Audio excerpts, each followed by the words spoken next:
ሲጀመር ማለት ነው የባንክ አካውንት ውስጥ ከ200 ሺህ ብር በላይ የሌለ ወንድ አንቺ ነው ሊባል የሚገባው። ስምሽ ማን ነው? ሜሪ። ያኔ ደግሞ ቤሪ።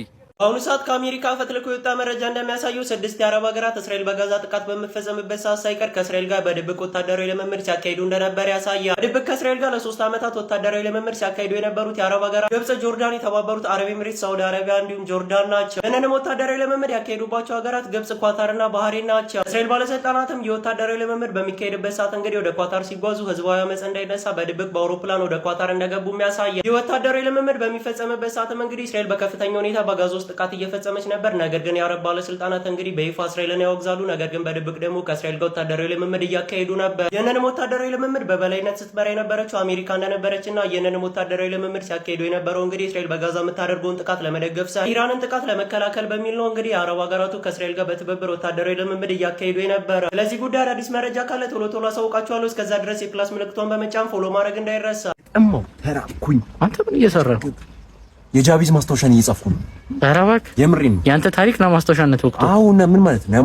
ምን በአቪተር ጀምረህ በቺክሩ ነው የምጨርሰው? ሂትለር መጣ። አቤት ሂትለር መጣ። ኧረ ና ማን አባትዬን አባብዬ የምትባል አንተ ጠንቋይ? ምን በእርሶ መጀን ምናምን የሚባል ነገር የለም ከዚህ በኋላ። በእርሶ መጀን ሳይሆን በእኔ መጀነን ነው እዚህ የደረስኩት። ዋብያለሁ።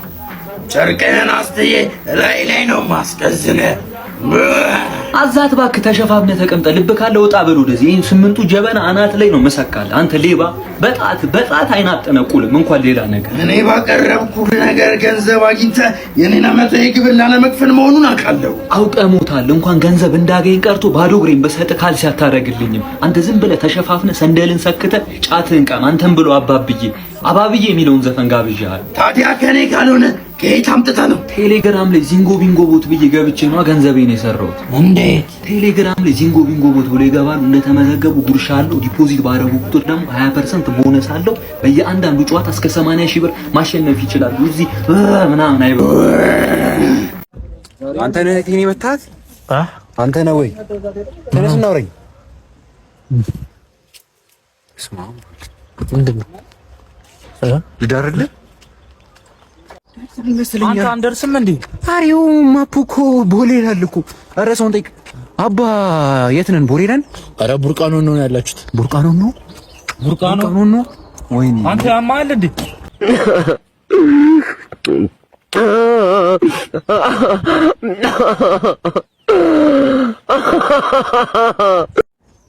ኧረ ምን ጃኬቴን እና ሰዓት ይመልስልኝ። ኧረ አንተ እንዴ ምን ሆነህ ነው? በቃ እመልስልሃለሁ። ኧረ መልስልኝ። አንተ ፋዘር አለ ውስጥ። ኧረ እንዳይመጣ ተው።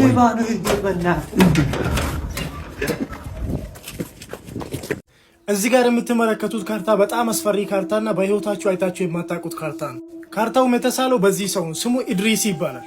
በዚህ ካርታ መሰረት አፍሪካ እዚህ አካባቢ ነች፣ ኤዥያ ደግሞ እዚህ መሃል ላይ ነች። ይሄም ካርታ አስፈሪ ያደረገው ጎግ እና መጎግ ያሉበት ኤግዛክትሊ ዳይሬክሽን ማስቀመጡ ነው። ወይ ደግሞ በአረቢክ ያጁጅ እና ማጁጅ ተብሎ ይታወቃሉ በእስልምና አስተምሮት። ስለ ጎግ እና መጎግ የማታውቁ ካላችሁ ጎግ እና መጎግ ማለት በጣም አስፈሪ የሆኑ ፍጥረቶች ናቸው። የሰው ልጅን ለማጥፋት የሚመጡ በመጨረሻው ዓለም ጊዜ የሚመጡ ናቸው። ሁሉም ነገር ነው የሚበሉት። እንስሳ ይበላሉ፣ የሰው ልጅ ይበላሉ፣ አፈር ይበላሉ፣ እባብ ይበላሉ። ሁሉም ነገር ነው የሚበሉት እና ለሰው ልጅ በጣም አስፈሪ የሆኑ ፍጥረቶች ናቸው። የምታመነው የሆኑ ተራራ መሃል ላይ ታስሮ እንዳሉና ተዘግቶባቸው እንዳሉ ነው የምታመነው። በሁለቱም ማለት በእስልምና በክርስቲያንም ይሄ ነገር ይታመናል። ጎግ እና ማጎግ ሙቪም ተሰርቶለታል። ይህም ቪዲዮ አይተን እንምጣ እስኪ።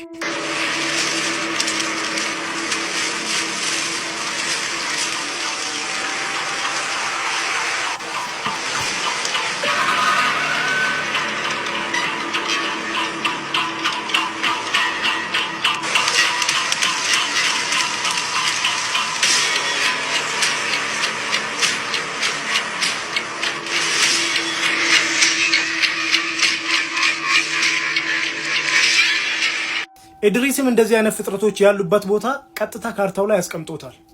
ኢድሪስም እንዳስቀመጠው እነዚህ ፍጥረቶች እዚህ አካባቢ ኤዥያ ውስጥ 2 ተራሮች መሃል ተዘግቶባቸው እንዳሉ ነው የሚያምኑ። ላይክ ኖርዝ ቻይና ነው፣ በሰዓቱ 12ኛ ክፍለ ዘመን ውስጥ ነው። እና ታዲያ እኛ ዛሬ ለምንድን ነው እነዚህ ፍጥረቶችን የማናያቸው ብላችሁ የምትጠይቁኝ ከሆነ 2 ምክንያቶች ይቀመጣሉ። አንደኛው የ12ኛ ክፍለ ዘመን ውስጥ ነበር፣ ብዙ ነገሮች ተቀያይሯል፣ ቦታ ተቀይሮ ነው ይባላል።